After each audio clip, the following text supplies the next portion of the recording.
Hi hello welcome to Bose 360. నేను మీ మురళీరపల్లి. నాకు దూరాతి ఒక ఛానల్కి ఇచ్చిన ఇంటర్వ్యూ నేను చూడటం జరిగింది. అది ఇంటర్వ్యూ చూస్తున్నప్పుడు నాకు ఒక విషయం స్పష్టంగా అర్థమైంది. ఏంటి అంటే ఆవిడ ఎవరైతే ఇంటర్వ్యూవర్ ఉన్నారో ఆవిడ అడిగిన ప్రశ్నకి దూరాతి సమాధానం చెప్తూ దేశానికి ప్రధానమంత్రిగా ఉన్నటువంటి మోడీ గారిని ఆయన ఒక గాడిదతో పోల్చడం జరిగింది.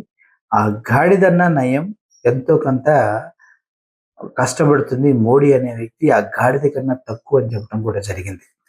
ఈ గాడిద పంచాయతీ పక్కన పెడితే మొన్న ఏఐ సమ్మిట్ జరిగింది. ఆ సమ్మిట్ లో ఒక కంపెనీ, ఇండియాకి సంబంధించినటువంటి ఒక కంపెనీ ఒక రోబోట్ ని ప్రవేశపెట్టడం జరిగింది. అది చైనాకి సంబంధించినటువంటి రోబో. వీళ్ళు సొంతగా డెవలప్ చేసినట్టుగా దాని గురించి చెప్పడం జరిగింది. బట్ ఆ రోబో వికృత విన్యాసాలు చేసి దేశ పరువుని మట్టిలో కలపడం జరిగింది. మనతో పాటు మనకన్నా దారుణమైన స్థితిలో కెరియర్ స్టార్ట్ చేసినటువంటి చైనా టెక్నాలజీని నమ్ముకొని అడ్వాన్స్డ్గా ముందుకు వెళ్తూ ప్రపంచ దేశాన్ని అబ్బురపరిచే విధంగా రోబోట్ని, ఏ టెక్నాలజీని డెవలప్ చేసుకుంటూ ముందుకు వెళ్తుంటే మనం మాత్రం కేవలం అంటే కేవలం హిందుత్వాన్ని, మూఢనమ్మకాలని వాట్సాప్ యూనివర్సిటీలు పెట్టి మరీ ప్రజల మదిల్లో ఎక్కించి గుడుల మీద దాడులు చేయిస్తూ, చర్చిల మీద దాడులు చేయిస్తూ, మసీదుల మీద దాడులు చేయిస్తూ, కులమతాల విద్వేషాలు రెచ్చగొడుతూ, రాజకీయ ప్రయోజనాల కోసం తప్పించి ఇంక ఎటువంటి ప్రయోజనాలు లేకుండా దేశ భవిష్యత్తుని కాలరాస్తూ ముందుకు వెళ్తున్నటువంటి మోడీ గారిని ఈ విధంగా ఆయన అంటాం కరెక్టా తప్ప నేను ఆలోచిస్తే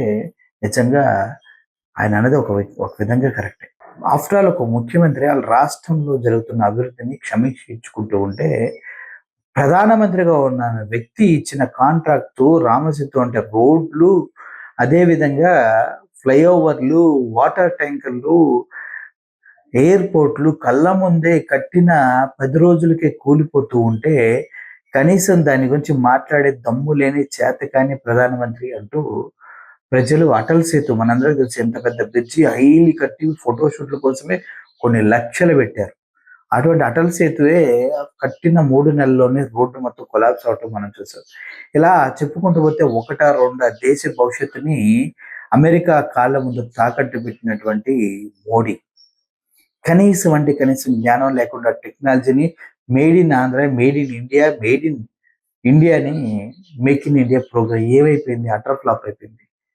ఇప్పటి వరకు ఇండియాలో డెవలప్ చేసిన ఒక టెక్నాలజీ కూడా కరెక్ట్గా ఇంప్లిమెంట్ అవ్వలేదు. మనం టెక్నాలజీకి డబ్బులు ఇన్వెస్ట్ చేయం, టెక్నాలజీని కొనుక్కుంటాం, పక్కన దగ్గర నుంచి దోచుకుంటాం. మేడ్ ఇన్ ఇండియా అని చెప్పినప్పటికి కూడా మనం అన్ని పార్ట్లు వేరే వేరే కంట్రీస్ నుంచి తీసుకొచ్చి కేవలం ఇక్కడ అసెంబ్లీ చేస్తామని రాహుల్ గాంధీ ఒక ప్రజల వద్దకు వెళ్ళిన తరుణంలో ఒక ఫ్యాక్టరీ అధినేతలు చెప్పినటువంటి వాస్తవాలు. మనిషికి ఉండవలసింది జ్ఞానం. ఆ జ్ఞానం లేక ఇలా జరుగుతుందా అంటే ఎస్, జ్ఞానం లేక ఇలాగ జరుగుతుంది అంటారు. జ్ఞానం లేని వారిని గాడిదతో పోల్చొచ్చు అంటే మరి దూరాతి పోల్చింది నిజంగా గాడిదతోనే. గాడిద కన్నా తక్కువ చేసి మన దేశ ప్రధానమంత్రిని అతను మాట్లాడే దమ్ము ఎక్కడి నుంచి వచ్చింది అంటే కేవలం మన దేశంలో జరుగుతున్నటువంటి ఇటువంటి అకృత్యాలను చూస్తేనే. 100 మటర్లు చేసిన వాడిని బీజేపీలో చేర్చుకుంటారు, కోట్ల స్కామ్ చేసిన వాళ్ళని బీజేపీలో చేర్చుకుంటారు, అమ్మాయిల్ని రేప్ చేసిన వాళ్ళని బీజేపీలో చేర్చుకుంటారు. గతంగా డార్క్ ఫైల్స్ కొన్ని మనం చూసినట్లయితే గోధ్రా అల్లర్లలో మోడీ పాత్ర ఏంటనేది కొంతమంది మాట్లాడిన వీడియోలు ఈ మధ్య కాలంలో ఇంటర్నెట్ లో హల్చల్ చేస్తూ ఉన్నాయి. ఎలా గర్భిణీ స్త్రీలని నిలువుగా నరికించారు, ఎలా ఎవరైతే ముస్లిం మహిళలు ఉన్నారో వాళ్ళని నడి రోడ్డు మీద కుటుంబం మొత్తాన్ని నరికేశారు. ఇలా అనేకమైనటువంటి స్పష్టమైనటువంటి ఆధారాలతో వాళ్ళు మాట్లాడటం జరిగింది. 2002లోనో 2012లోనే షూట్ చేసినటువంటి వ్యక్తి ఈ మధ్యకాలంలో వాటిని బయటపెడతాం జరిగింది. నిజం చెప్పాలంటే దరిద్రాన్ని మనం నెత్తిన మోస్తూ ఉన్నాం. 200 లక్షల కోట్లు అప్పు చేశాడు మోడీ. అంతకుముందు మొత్తం 50 లక్షల కోట్లు అప్పుకుంటే దాన్ని 2 లక్షల కోట్ల అప్పుకు తీసుకెళ్ళినటువంటి ఘనత కేవలం మోడీదే. ఇప్పటి వరకు పుల్వామా అటాకులు జరిగిన, పహల్గామ్ దాడులు జరిగిన, ఏం జరిగినా ఒక్కరిని కూడా పట్టుకోవడం చేత కానీ వ్యక్తిగా విఫలమైన వ్యక్తి మోడీ. నిజంగా పుల్వామా అటాక్ కనుక మీరు చూసినట్లయితే మీకు క్లియర్గా అర్థమైపోతుంది. పుల్వామా ఆర్డిఎక్స్లు ఎక్కడి నుంచి వచ్చాయనేది ఎవరికి తెలియదు. గతంలో గవర్నర్ మాట్లాడి ఆ ఫ్లైట్లు అడిగితే ఇవ్వకుండా, హెలికాప్టర్లు అడిగితే ఇవ్వకుండా ఆర్మీని రోడ్డు మార్గంలో వచ్చే విధంగా చేసి వాళ్ళ చావుకు కారణమైంది మోడీ గవర్నమెంట్ అంటూ ఆయన మరణ వాంగ్మూలాన్ని కూడా మనం క్లియర్గా చూడొచ్చు. ఇలా చెప్పుకుంటూ పోతే డూరాటి వీటన్నిటి క్షుణ్ణంగా స్టడీ చేశాడు. డూరాటి ఎందుకు ఇండియాలో ఉండడు, ఎందుకు జర్మనీలో ఉంటారంటే వాడు జర్మన్ షెపర్డ్ అంటూ డూరాటి పైన గతంలో వ్యాఖ్యలు చేసినటువంటి ఆర్ఎస్ఎస్ కానీ బీజేపీ కానీ ఒక ఆన్సర్ చెప్పాలంటూ డూరాటి ఒక సవాల్ కూడా విసరటం జరిగింది. అదేంటంటే, ఒకవేళ నేను జర్మన్ షెపర్డ్ అయితే జర్మనీలు ఫాలో అయినటువంటి డ్రెస్ సిస్టర్ని ఇప్పుడు ఆర్ఎస్ఎస్ ఎందుకు ఫాలో అవుతుంది? అప్పుడు జర్మన్స్ నాజీస్ పైన, ఇజ్రాయిల్ పైన, వీళ్ళపైన చేసినటువంటి దాడి, వాళ్ళ మధ్య కుల మతాలు విద్వేషాలు ఎలా రెచ్చగొట్టారో అదే సిద్ధాంతాన్ని దేశవ్యాప్తంగా ఎందుకు ముందుకు తీసుకువెళ్తున్నారు? వాళ్ళ డ్రెస్సింగ్ కానీ, వాళ్ళ నినాదాలు కానీ అవన్నీ కూడా కేవలం జర్మన్స్ నుంచి వచ్చాయి. హిట్లర్ జర్మన్స్ నుంచి వచ్చాయి. వాటిని ఎందుకు ఫాలో అవుతున్నారు? నిజం చెప్పాలంటే జర్మన్ కుక్కలు ఆర్ఎస్ఎస్ వాళ్ళే. ఎందుకంటే వాళ్ళ సాంప్రదాయాల్ని, వాళ్ళ పద్ధతుల్ని, వాళ్ళ డ్రెస్సింగ్ స్టైల్ని, వాళ్ళ విధి విధానాలని ఇప్పటికీ ఇండియాలో ముందుకు తీసుకెళ్తున్న నిజమైన జర్మన్ కుక్కలు ఆర్ఎస్ఎస్ వాళ్ళే అంటూ డూరాతి మాట్లాడుతుంది. నిజం చెప్పండి, మీకేమన్నా తెలుసా? అంటే ఎస్, ఆ వీడియోస్ అన్ని నేను చూశాను. ఆ డ్రెస్సింగ్ స్టైల్స్ అన్ని నేను చూశాను. ఎగ్జాక్ట్లీ ఇప్పుడు ఆర్ఎస్ఎస్ వాళ్ళు ఏదైతే డ్రెస్ కోడ్ వాడుతున్నారో అదే జర్మన్లో కూడా గతంలో వాళ్ళు వాడారు. అదే సిద్ధాంతాన్ని ముందుకు తీసుకెళ్లారు. వాళ్ళని కాపీ కొట్టి ఇక్కడ ఆర్ఎస్ఎస్ వాళ్ళు దాన్ని ముందుకు తీసుకెళ్తూ ఉన్నారు అంటూ ఒక దేశ ప్రధానమంత్రిని ప్రశ్నిస్తూ, దేశ ప్రధానమంత్రి ఫెయిల్యూర్ని ఎత్తి చూపుతూ, దేశ ప్రధానమంత్రి ని ఒక గాడిదతో పోల్చారు అంటే అర్థం చేసుకోండి అతని దగ్గర ఎంత ఫైర్ ఉందనేది.